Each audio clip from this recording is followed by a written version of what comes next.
একটা জায়গায় ওয়াসাল্লাম তো আবার একটা আর একটা জায়গায় দূরতে ইব্রাহিম শুধু কোনটা পড়া ভালো কোনটায় জানাজা যে দুরুদ শরীফটা আছে না দুরুদ শরীফটা কোন দুরুদ শরীফটা পড়া ভালো জানাজার নামাজে ভালো না জানাজার নামাজে দুরূদ শরীফ পড়তেই হয় কামা সাল্লাইতা ওয়া সাল্লামতা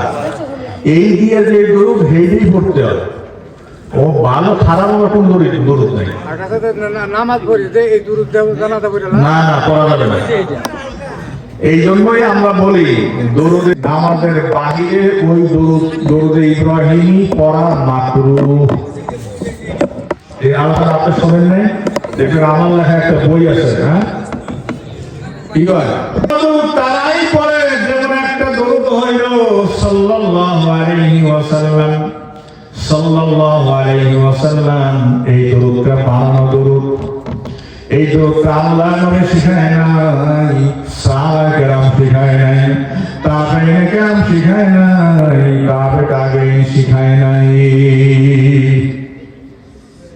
এই দরুদটা পরবর্তী ইমামরা এই দরুদটা লিখেছেন এই দরুদটা হাদিসের কিতাবের মধ্যে আল্লাহ নবী ক্বালা রাসূলুল্লাহ সাল্লাল্লাহু আলাইহি ওয়াসাল্লাম আল্লাহ নবীর কথা যেখানে আছে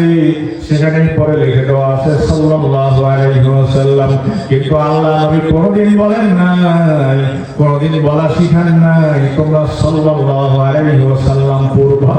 তোমরা আমার নামে এই দরুদটা পড়বা সাহাবায়ে কেরাম শিখায় নাই তোমরা আল্লাহ নবীর শানে এই দরুদটা পড়বা শিখায় নাই তবে বানায় দরুদ আমরা একা একা পড়ি না তারাও ওরাও পড়ে ঠিক না হ্যাঁ